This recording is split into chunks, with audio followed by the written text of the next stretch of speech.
Hello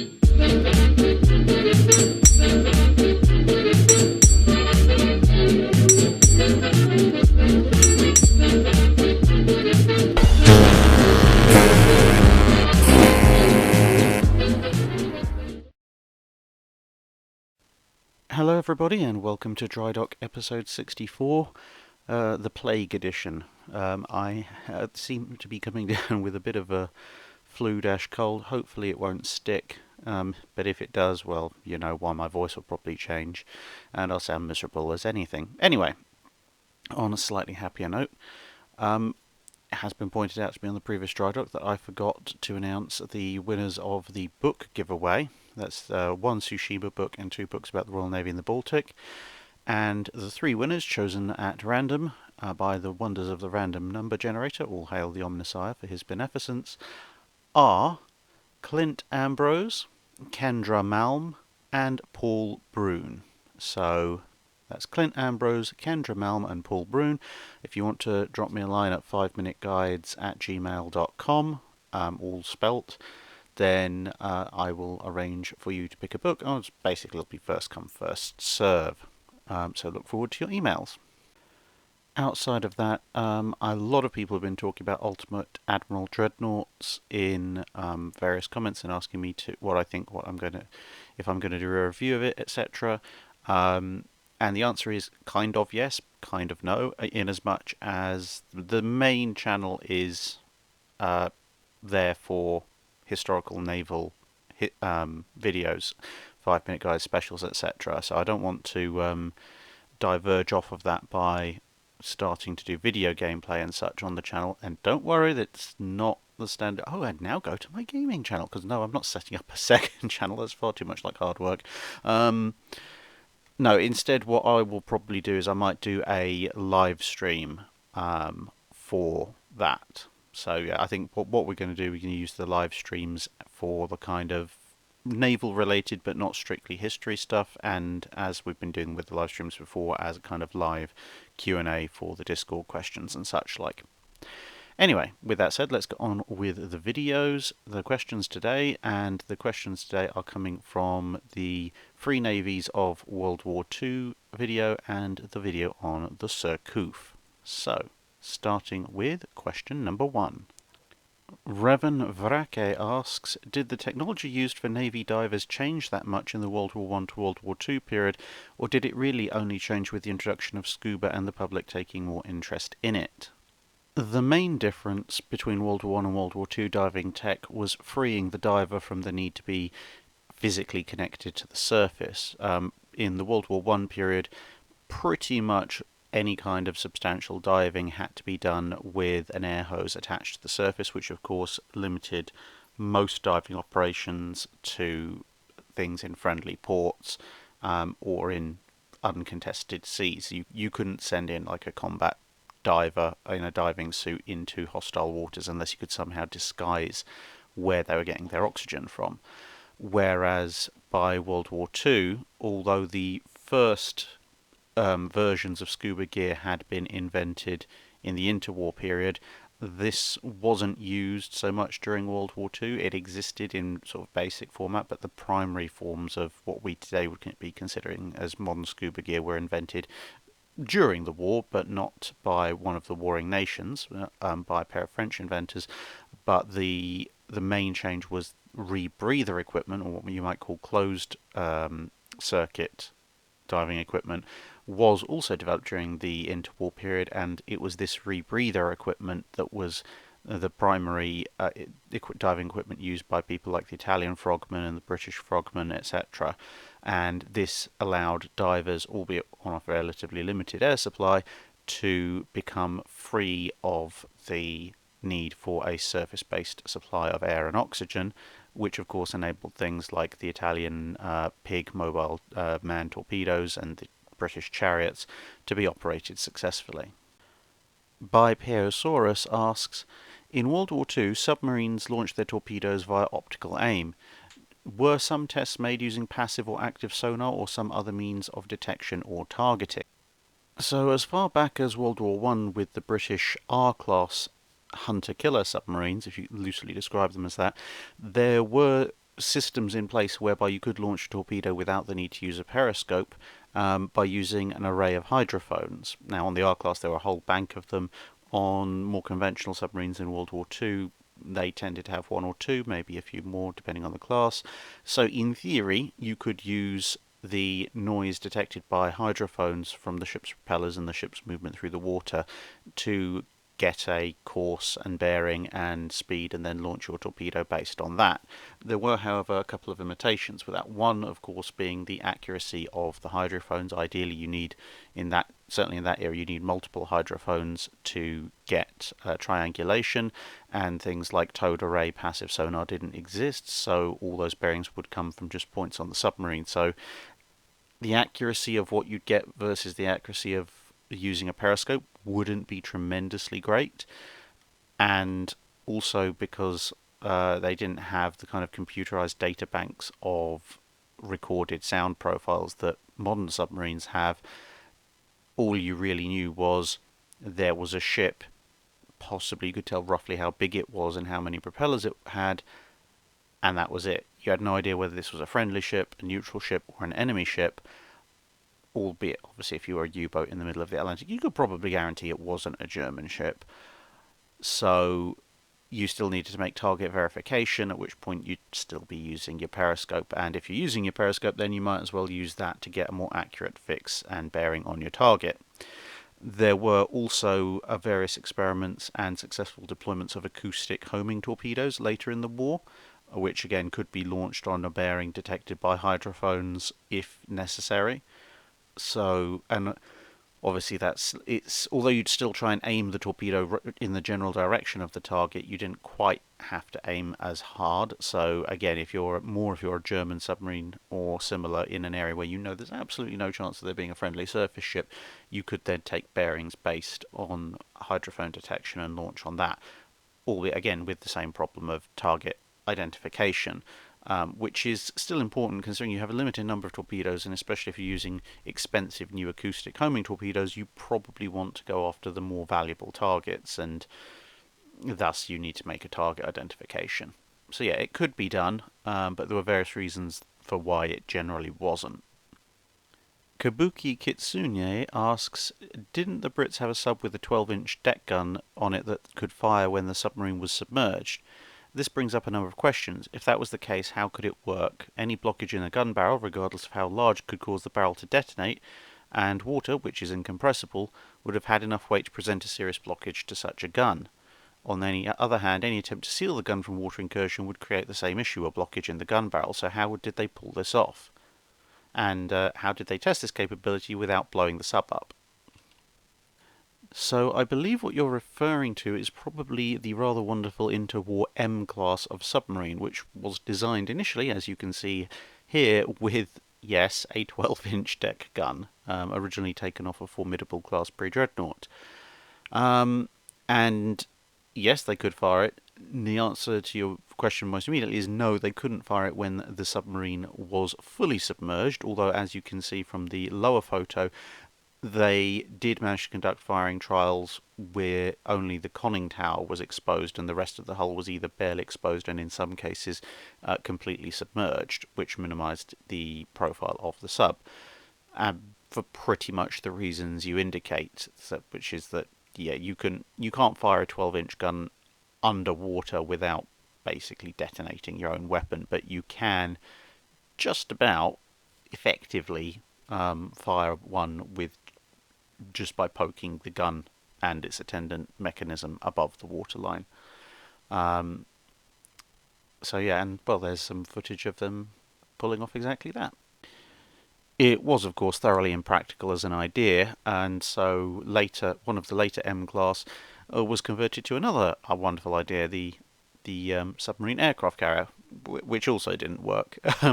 The M class were, shall we say, a way of the Royal Navy compactly fitting all the possible major dead ends of submarine development into a single class. That's about the most charitable way that you could put it. De Havilland Vampire asks, if the N3 and G3 designs were as or more powerful than Yamato, why didn't the Royal Navy dust off those plans when it became clear that the interwar treaties had failed, instead of using valuable construction time designing the Lion class? Well, there's a few parts to that question. I mean, for one thing, I don't think anyone could seriously say that the G3s were as good or more powerful than the Yamatos. They were faster, certainly, I'll give them that much easily, and they were very well protected. As far as their armour scheme was designed, they were actually better protected than a lot of battleships, even in World War II. But at the end of the day, their sloped armour belt was still 2 inches thinner than Yamato's sloped armour belt, and material differences aside, overall, the G3s were battle cruisers and they were not as well protected as Yamato in terms of raw armour thickness and equivalent thickness.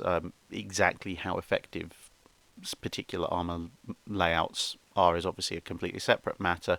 But ultimately, when you talk about that kind of level of thickness difference, it's not really that, doesn't make that much odds, to be perfectly honest. So basically, the long and the short of it is the Yamatos are more heavily protected than a G3, and Yamato has 9 18-inch, well, 18.1-inch guns, and G3 has 9 16-inch guns, which are somewhat on the lighter side of the 16-inch gun regiment, so they're not as well armed either. So basically, the only advantage G3 has over Yamato is it's faster.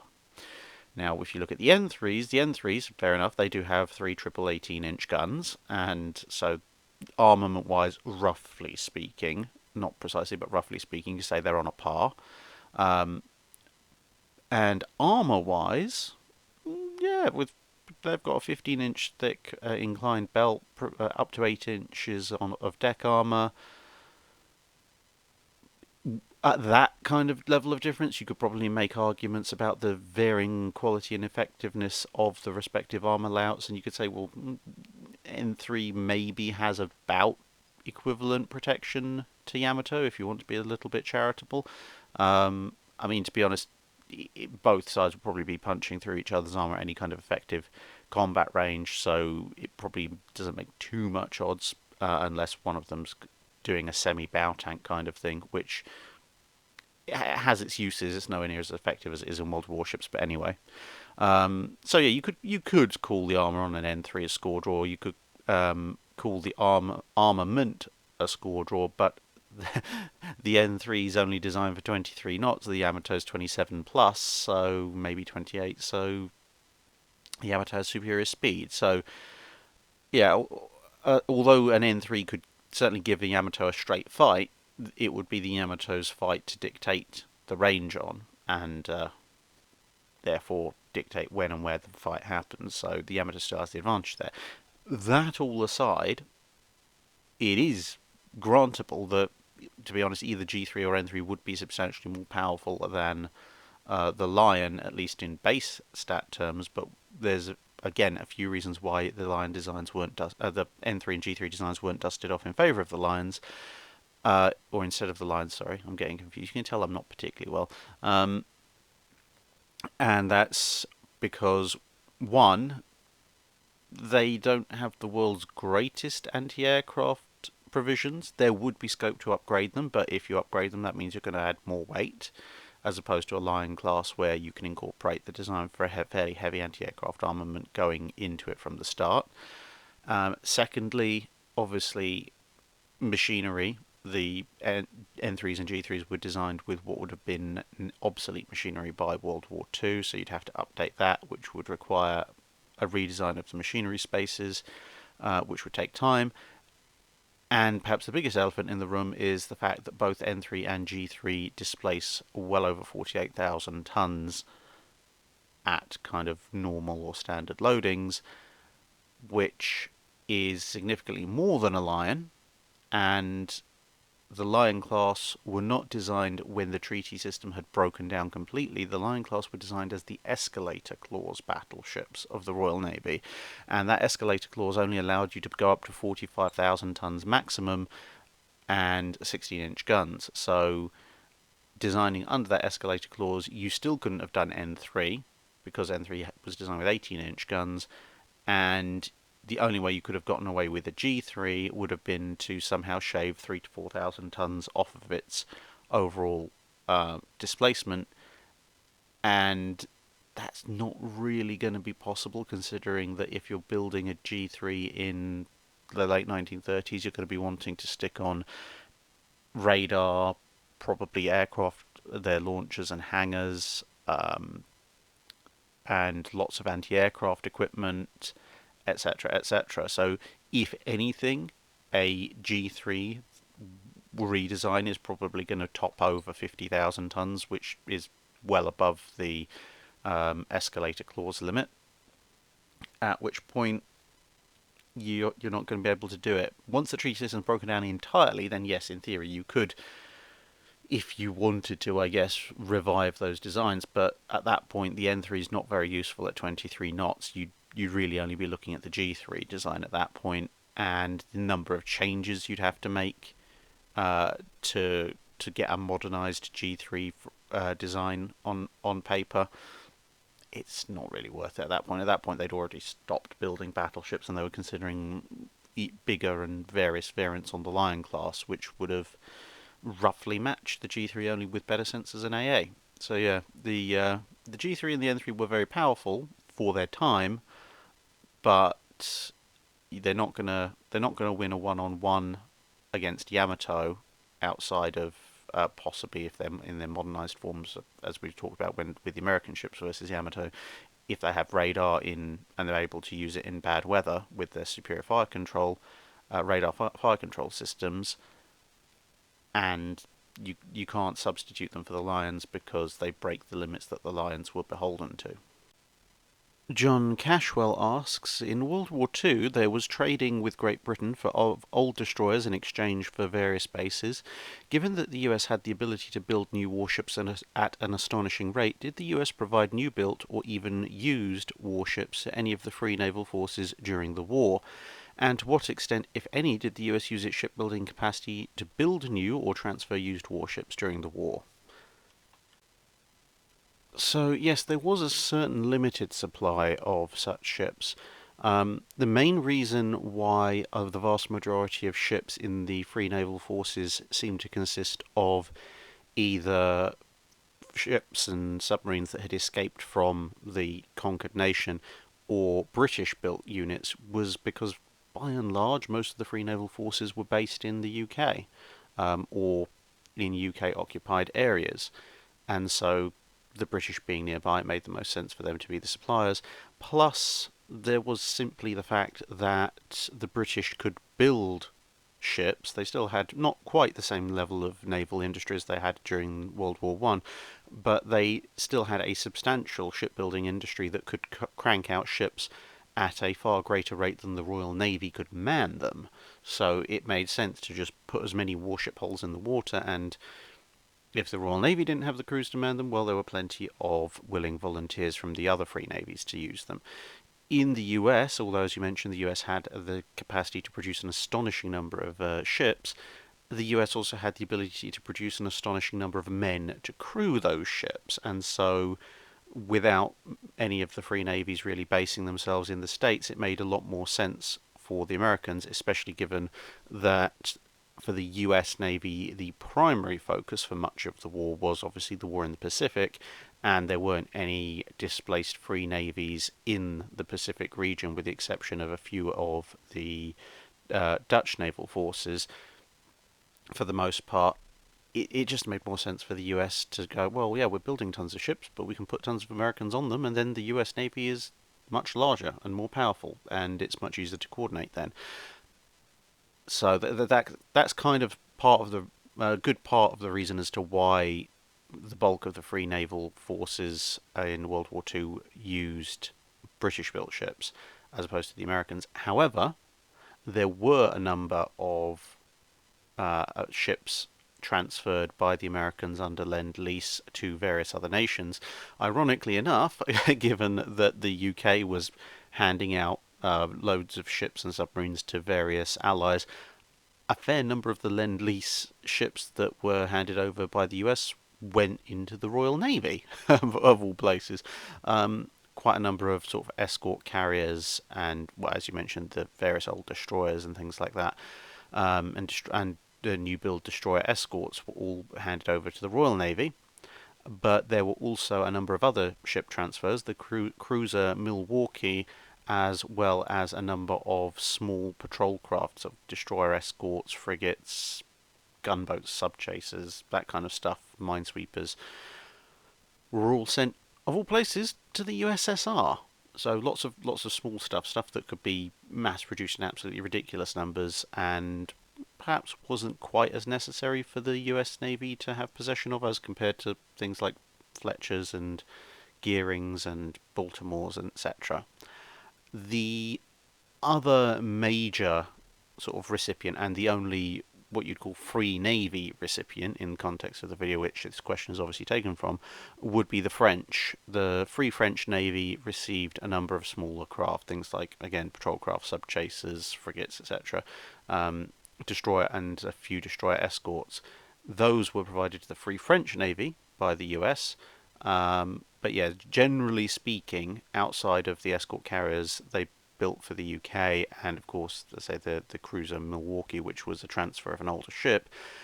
The majority of American shipping that was lent or given to small navies consisted of things that would destroy old destroyer size and down, because as I said, anything bigger than that, it could find a perfectly usable home in the United States Navy with plenty of Americans willing to crew. Andrea Marioni asks, the Minas Geares versus Rivadavia, who would win? In this case, unlike a lot of sort of naval versus battles, I think I have to give it fairly fair and square to the Rivadavia class, or the Rivadavia itself, and that's based on two things. One, as covered in the South American Dreadnoughts race video, the Rivadavia is the response to the Minas Geares, and with the sheer pace of technology and ship design development at the time, it's just the bigger, better version of Minas Geares. It's got a more effective broadside due to having much more effective echelon turrets. It's larger, it can soak up more damage. It's somewhat better protected. It's a bit quicker. And, well, for all the jokes you might want to make, the simple fact is that for the majority of the time when both ships were actually capable of movement, the Rivadavia's crew were treated somewhat better than the crew of Minas Geares, albeit that, to be honest, treating your crew better than the sort of early 1900s and 1910s Brazilian Navy is not the world's highest bar to clear. I think pretty much sort of Ben-Hur galley slaves are about the only way you could get worse. So the chances are very high that Rivadavia's crew are going to be significantly more effective and better motivated, as well as having the overall better ship. So yes, Rivadavia in this case. Ponturak asks, what did the Swedish Navy do during World War II? I've heard rumours that one of the reasons Hitler didn't invade Sweden was because of its navy. Is that somehow true? In World War II, the Swedish Navy mostly did coastal patrols off of Sweden with, shall we say, a certain degree of cooperation with the British. For example, it was the Gotland, which was a Swedish cruiser, which was the first vessel to actually confirm that Bismarck and Prince Eugen were out and about. And it just so happened, completely by coincidence, honestly, Governor, not at all intentional, that the Gotland's report somehow ended up with the British naval attaché in in Sweden's capital very, very quickly, whereupon obviously it rather rapidly made its way back to London. So yes, Sweden was neutral officially, unofficially perhaps not so much, albeit they were trading with Germany for various metal ores and stuff, so perhaps the neutrality was actually both ways. Now, there were a variety of reasons as to why Hitler didn't invade Sweden, but in particular response to your question, was it because of the Swedish Navy? That was part of it. The Kriegsmarine documents that we have available that talk about that do actually point out that the German Navy at the time that an invasion of Sweden would have been theoretically possible, which would have been sort of around the early war, around the same time that they invaded Norway, the German Navy did not feel that it could guarantee sea superiority in Swedish waters during an invasion, and without that, that would mean the end of any invasion force, because if you can't guarantee sea superiority, then either your convoy of ships carrying troops are going to be caught and sunk, or even if you get them onto land, there's every possibility their supplies might be sunk and your supply route cut off. In either case, you lose your invasion force and possibly quite a number of ships, which is quite embarrassing. And how might they have managed that, you might ask, considering that the Swedish Navy was neither the size of the Kriegsmarine nor did it possess the same number of capital units.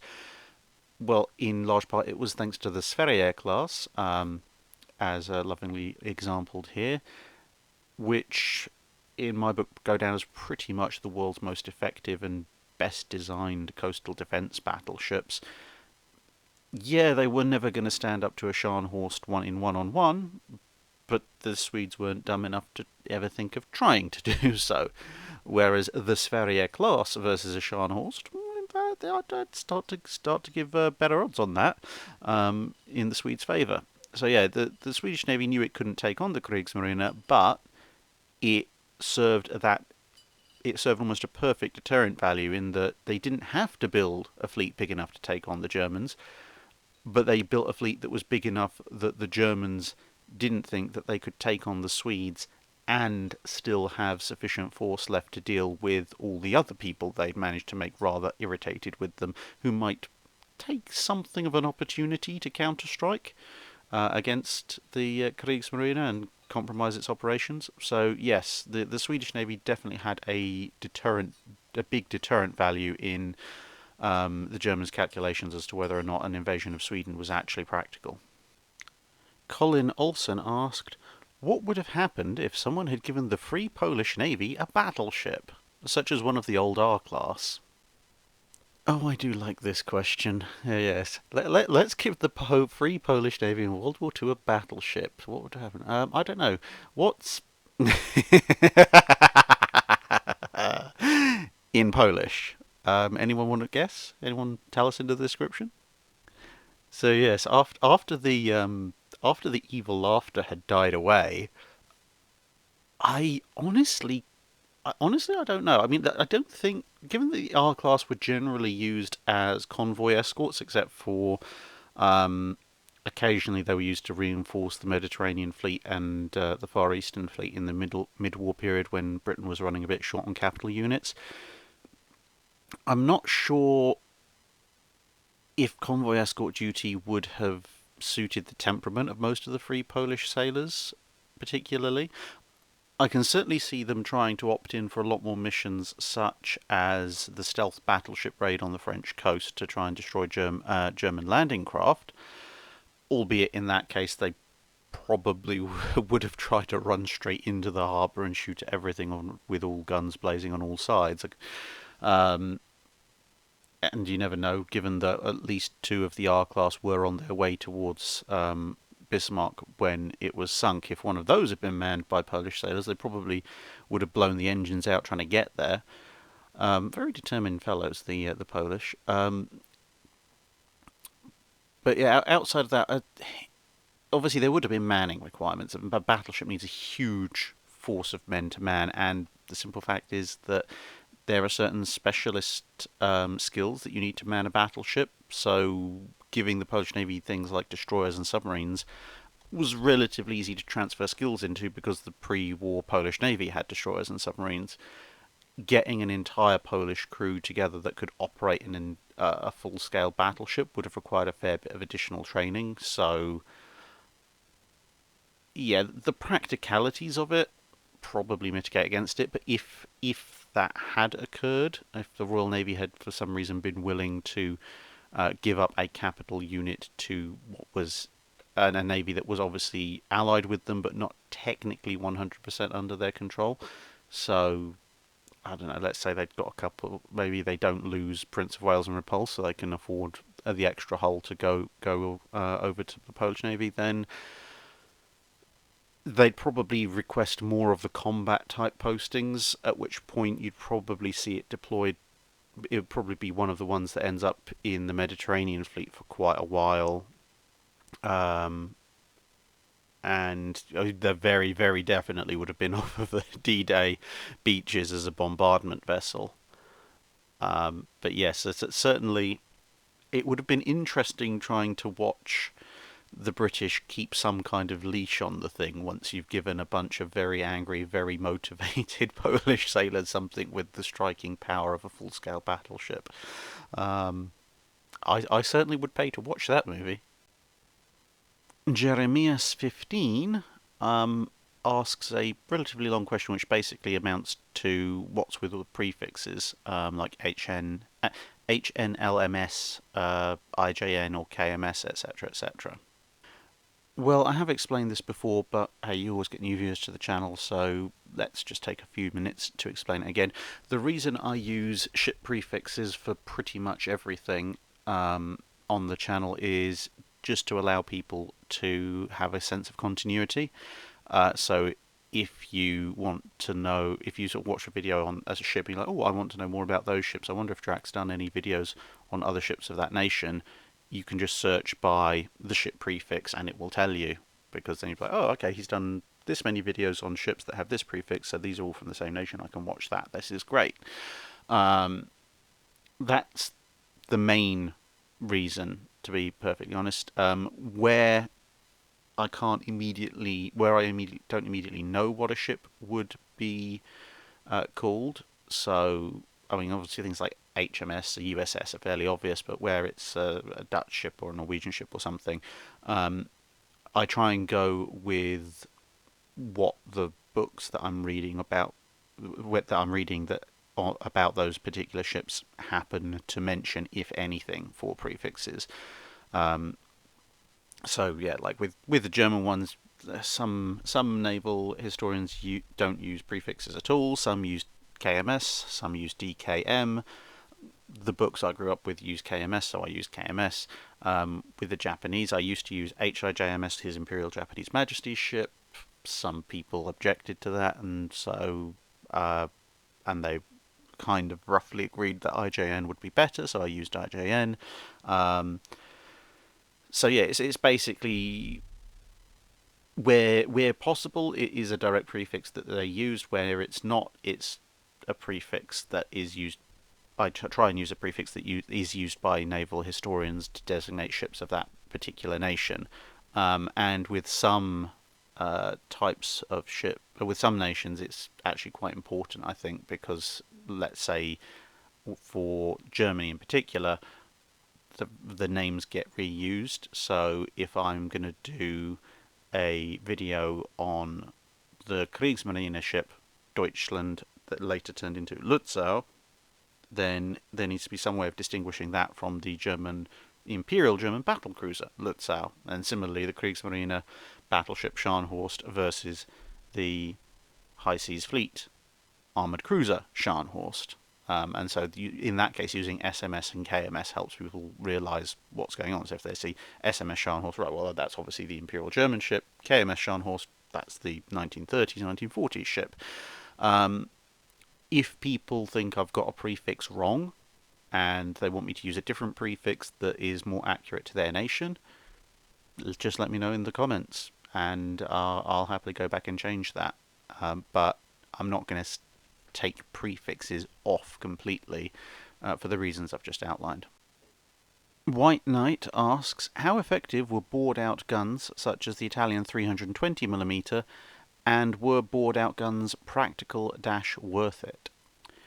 Well, boring out a gun meant that you could get a larger, heavier shell and also more charge behind it, which meant that the overall muzzle energy of the shell was considerably higher, which combined with when the guns were bored out, they also had their elevation increased, meant that the shells could reach a lot further and hit a lot harder at those extended ranges than the original shells. So in the Italians' case, they bored out 12-inch guns to 12.6-inch guns, leading to about a 12 to 14% increase in their overall performance in terms of how much energy they had, which of course dictates how much armour they can penetrate. So it boosted the firepower of the ships in question. In terms of whether it was practical and worth it, well, you've got to remember that Italy was trying to modernise its fleet on something of a budget, and it was more cost effective to bore out their existing gun stock than it would have been to manufacture a whole new set of guns.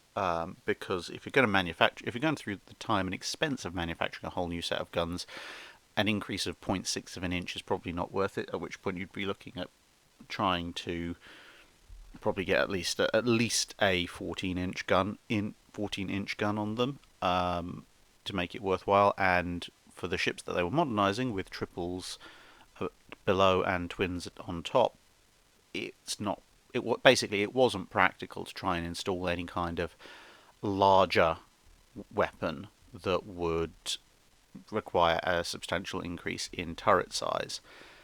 And you'd need that substantial upgrade if you were going to manufacture a larger weapon in order to justify the cost and expense by getting significantly superior range and armour penetration. So with that not possible, it made more sense just to bore out the existing weapons, because then you didn't have to change anything about the turrets themselves, because they're still using the same guns, just with slightly larger bores. And then with the slight increase in shell size as a result, you could adapt the ammunition storage and supply systems relatively easily, as compared to having to rip them all out to fit systems for much larger shells and charges. In terms of practicality, well, we'll say that it's a cheaper way of doing things, and it means you could keep an older ship in service with slightly increased lethality. In terms of whether or not it was worth it, swings and roundabouts. I mean, as I say, it gave the Italians capital ships that they could still use to a certain extent, although they were very much second-line units once the Littorios came into play.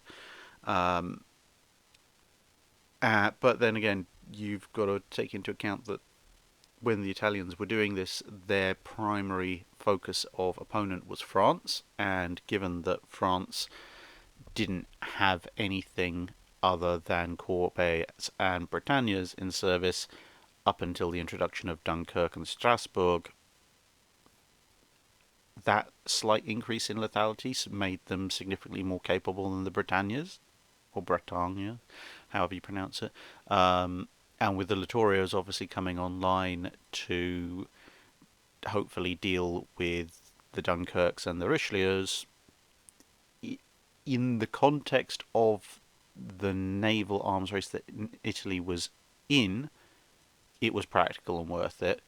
But it's one of those measures that only applies in certain situations for certain nations. It's certainly not something that, say, for example, would have been worth doing for the US Navy. The difficulties and expense involved in the slight increase in firepower they would have got from, say, boring out the 14-inch guns on the standards to give them a 14 and a bit inch, maybe a 15-inch gun if they really like to play dangerously. It wouldn't have been worth it, especially considering that in service, one of the major issues was the fact that because you'd thinned the walls of the gun, they drooped a lot more because they weren't as strong, and they also warped a lot more whilst firing due to heat, again because their thermal capacity had been reduced, and therefore as a result their accuracy was nothing much to write home about. It was compounded by the Italian ammunition supply problems, but the boring out of the guns certainly didn't help their cause when it came to long-range accuracy. Andre Gigante asks, were the various survivors of the crews of the battle cruisers that exploded at Jutland, as well as HMS Hood, allowed to continue in service with the Royal Navy, or were they dismissed? Well, you can't just dismiss someone out of the Navy simply for having been on board a ship that went boom. And as far as I can tell from looking at the various records of the survivors, they all stayed in Royal Navy service. I can confirm that the 3 survivors of HMS Hood all saw out the war on various postings, including being posted back onto Royal Navy capital ships such as HMS Queen Elizabeth, and all the survivors of HMS Queen Mary, for example, seem to have filled out careers in the Royal Navy until at least 1919, when some of them retired out, and then the rest seemed to retire out during the 1920s. So yeah, it's generally, it would seem that if your ship exploded and you were one of very few survivors, most people picked themselves up, dusted themselves off, and within a few months got back, stuck back into naval service and continued the war. And we're on to the Patreon questions. So Mikko Leitinen asks a two-part question. One, how effective were the Cat hurricanes? And two, could the Yamato and Musashi beat the combined fleets of the Battle of Jutland in the weather conditions of the actual battle? So, obviously, answering the second question first. Can Yamato and Musashi beat the Grand Fleet and the High Seas Fleet in the weather conditions of the battle? It depends what you mean by beat. If you mean come out of it as the winners, sure. Their fire control systems are obviously much improved over the World War One fire control systems. They can definitely fire at longer range, and depending on exactly what time you've plucked Yamato from, it also has radar. So the weather conditions are slightly less of an issue for it than they would be for the High Seas Fleet and Grand Fleet. For example, if Shear turns away and disappears into the mist, that's not necessarily going to help him, because Yamato will still know where he's gone. But yeah, so they obviously, with their better fire control systems, and with the fact between them they've got 18-inch guns, and they're faster than basically any capital ship out there, with the exception of maybe one or two of the battle cruisers, they can quite happily sit there and dictate the range. And effective battle range at Jutland, you're talking about sort of 18 to 20,000 yards max, and that's also approaching the absolute range for a number of the capital ships present at Jutland. Whereas Yamato Musashi, I think, would be perfectly happy sitting just outside that at maybe 22 to 24,000 yards, and there's not really a lot anyone can do about that. The German battle cruisers might be durable. I don't think they're that durable if they try a death ride kind of thing. So yes, they could quite happily sit there. They could sink a bunch of ships and come away quite happily saying they won. In terms of the more classic, could they sink everybody? No. No, they couldn't, and that's for one very, very good reason. They just don't have enough ammunition, because the fire control systems, etc., might be much better, but you're still not going to get one salvo, one hit, switch target, next salvo, another set of hits. And even if you did, and as powerful as those shells are, a single 18-inch shell, barring magazine hits and etc., is not going to put down a Jutland era battleship or battle cruiser just with a single hit. So you're going to need multiple hits, you're going to need multiple salvos, and each of the Yamatos has 100 full salvos. So between them they have 200 full salvos, and even if we're really generous and give them kind of high-end, maybe 15% accuracy would already be being generous, but let's say we go absolute all out and say, right, we're going to give them 20% accuracy. That means they hit with 40 salvos, or they hit with shells out of 40 salvos. Even if they score, say, 4 or 5 hits per salvo, which again is being massively overly generous at that kind of range, and again being massively over generous, even if we say that they like that sort of 4 or 5 hits will sink anything that they manage to land hits on, that's still only 40 ships. Now, obviously, sinking 40 ships is a lot, but there's actually more capital ships present there than 40 when you add the two fleets up. So, yeah, they can't sink everybody, and that's being ridiculously overly generous. Practically speaking, they'd probably badly damaged dash sink around a dozen ships, and they wouldn't be able to be caught. So they'd definitely win. They're not going to sink everyone, though. Now, as for the other question, the Hurricats, or catapult armed merchantmen equipped with hurricanes, as seen here, these were basically older, worn-out hurricane fighters that weren't really suitable for land-based warfare anymore. And as you can see, they were just rigged up on a catapult on a merchantman. There was no chance of landing back again, so it was a case of, well, either hope you've got enough fuel to get to a land base, or bail out or ditch near the convoy and hope somebody comes to pick you up, which has its disadvantages when the thing you're going to be landing in is the North Atlantic, which is not known for its clement weather or high temperatures. So in terms of their effectiveness, in absolute effectiveness terms, they were actually had a pretty good launch to kill ratio. So these things were basically a stopgap measure until enough escort carriers could be brought in, or the merchant aircraft carrier conversions, which obviously allowed the aircraft to land and be reused, which were much more attractive. They were launched 8 times. They lost 1 pilot, and they shot down 6 enemy aircraft. So six kills for 1 loss out of 8 launches is a pretty effective record. They were initially, obviously, very much a surprise. They were used to drive off German aircraft that were trying to attack the convoys, particularly the Focke-Wulf 200 Condor aircraft, which could range out at fairly long distance and which the convoys didn't really have much of an answer to. But the Germans had learned and adapted pretty quickly because they realised that the Hurricane couldn't land and only had a limited reserve of fuel. So the last launch or couple of launches, if they saw them coming, well, once they realised that this was a possibility and they were on a bit more of a sharper lookout and they saw them coming, the German pilots realised they could just fly away and come back in a couple of hours once the Hurricane was out of fuel, and then there wasn't much the convoy could do. So as a stopgap surprise measure, pretty darn effective. I think their effectiveness would have dropped off quite significantly had their use continued and the sort of merchant conversion carriers and escort carriers not come into the service.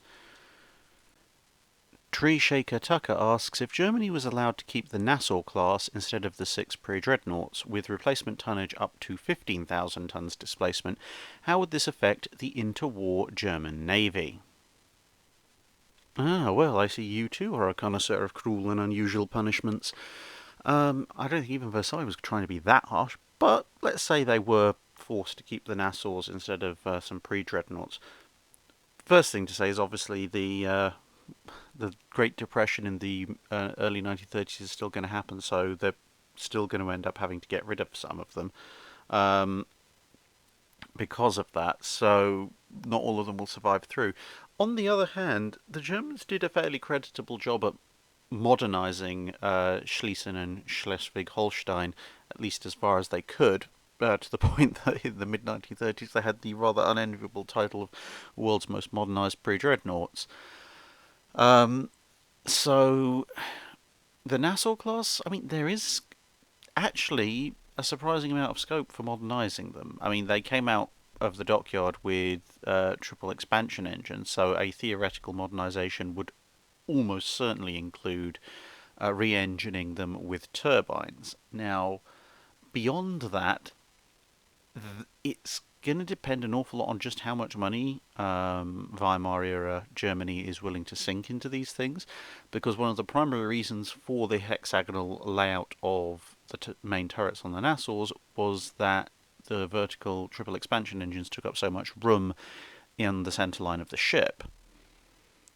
If those engines can be replaced with a much smaller, much more compact modern turbine set, then there's actually every possibility, in theory, that you could dramatically overhaul and modernise the ship and move at least some of the turrets to the centre line. Maybe delete 2, move the other 2 to the centre line, or possibly even super firing positions. I mean, at that point, you're effectively building an entire new ship.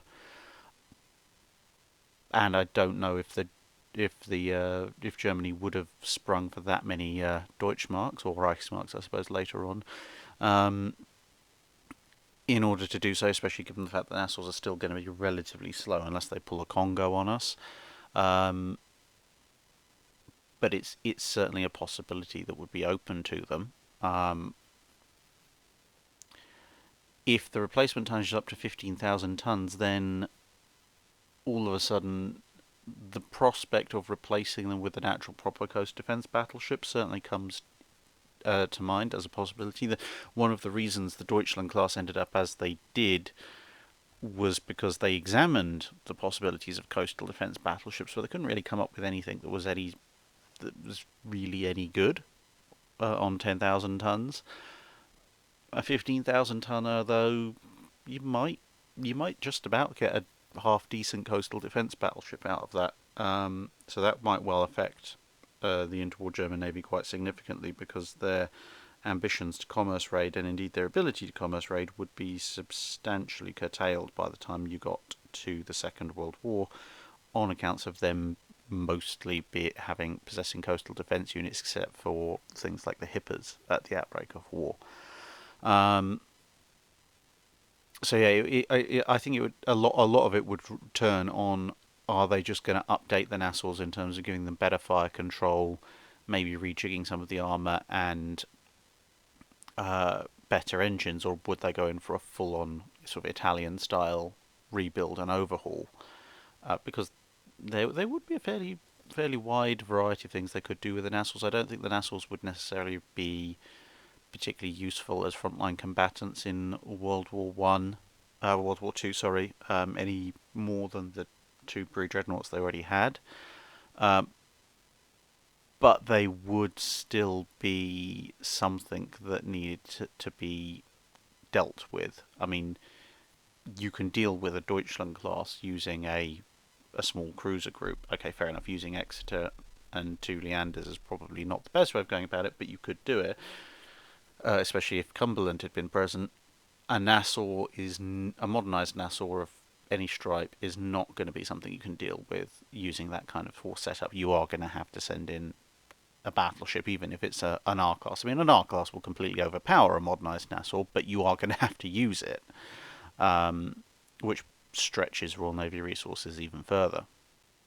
Bill Brockman asked, if 3 Brooklyn-class light cruisers were substituted for Exeter, Ajax and Achilles at the River Plate, would they have overwhelmed Graf Spee with their 45 6-inch guns compared to 6 8-inch and 16 6-inch as historically done?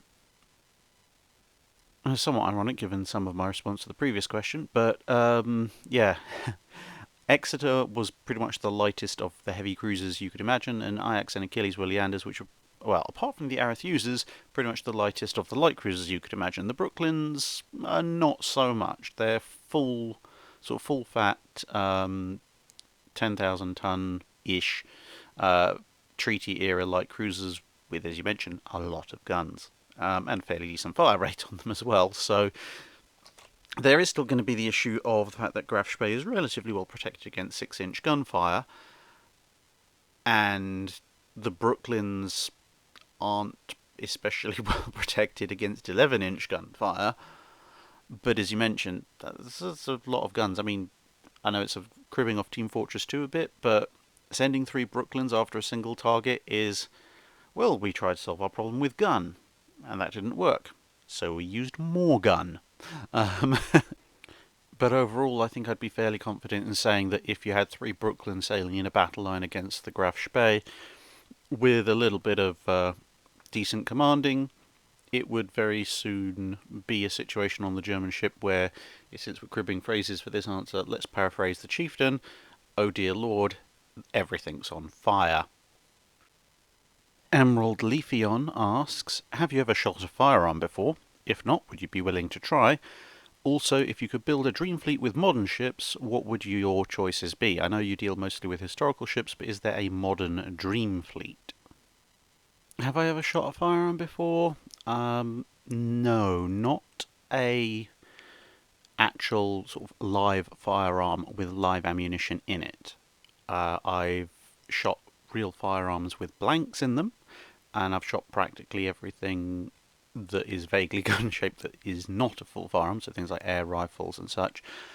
I have not actually used a full gunpowder propelled firearm with a live round in the chamber, but sure, I guess I'd give it a go if I had the chance. I guess there'd probably be some chance to try that in America when I head over there. Now, in terms of ideal dream modern fleet, it's basically almost impossible for me to answer on the same basis as one of the major reasons I don't cover modern warships generally. This particular aspect for this question is the fact that so many of their abilities are still classified, and most of the ones that are available in public are generally a case of blatant lies, to put it mildly. So, yeah, if I was trying to be accurate and put together a dream fleet, I could put together a fleet on the basis of what the public stats released by the various navies say about their ships. I could put together a dream fleet on the basis of what other countries' naval analysis says about those ships, and those would result in two completely different fleets, and both of them would probably be wrong. Really, unless you are some sort of really high-ranking naval intelligence officer, and even then, possibly not even then, but otherwise, to be perfectly honest, if we're trying to put together a modern dream fleet is a case of guesswork. Outside of that, I could name any number of ships and probably be hilariously wrong about their capabilities. So, really, the only way of putting together a modern dream fleet with any kind of reliability is aesthetics. At which point, that's an entirely subjective thing. So, yeah, unfortunately, I don't think I could accurately provide a modern dream fleet on the basis of anything other than how nice I think they look. In which case, it would not be anything approaching a combat-capable fleet. It would just be a fleet that looked really cool. And finally for this week, Tuning3434 asks, what technological assets in World War I and World War II era warships do you consider to be oversimplified or underappreciated in popular media and layman's discussions on the performance of large warships like battleships and cruisers? Well, there's an awful lot that goes underappreciated or gets oversimplified when it comes to that area. But if I had to pick, say, three, my top three things that they either oversimplify or underappreciate would be the fire control computers. So many movies just make out, it's like, oh, yeah, well, there's an enemy ship, point the gun in that direction and fire. It's like, no, there is a fantastic amount of additional workings that go into actually getting shell to target, as we discussed last week. So that would definitely take the number one spot. Number two spot would be engines. That's like, well, as those of you who've been on warships will generally know, especially when you're working with steam turbines, if you want to accelerate, it's not just a case of grabbing that nice big brass dial and going full ahead, and then 30 seconds later you're tootling along at 30 plus knots. It takes a while for a ship that weighs several tens of thousands of tons to speed up and slow down, and it takes a while to build the steam pressure as well to get the props moving at the speed that you need to actually fulfill that objective.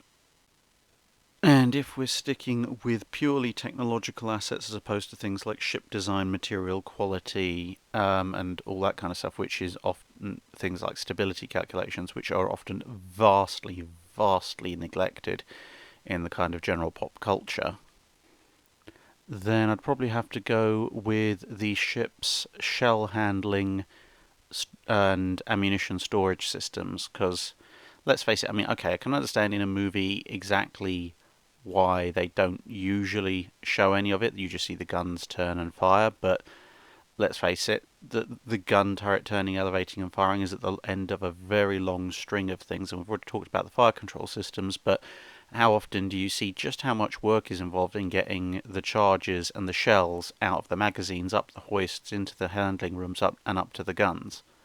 It vastly, vastly oversimplifies in most sort of in most references of sort of the pop culture variety, and media, it's vastly oversimplified, to the point that you quite often see people talking about, oh well, this battleship could fire 2.5 rounds a minute, and therefore it's superior to this battleship that can fire only 2 rounds a minute, etc.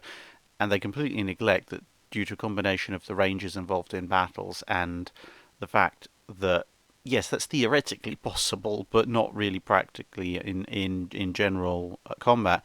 When you actually look at effectively every single battleship or battle cruiser engagement, the rate of fire, no matter what the theoretical peacetime rate of fire is, almost invariably works out to about around a minute, regardless of any other factors, unless there's certain unique circumstances arising. So yeah, I think those would be my top 3. And that brings us to the end of this week's Drydock episode. Thank you very much for listening, and I hope to see you again in another video soon.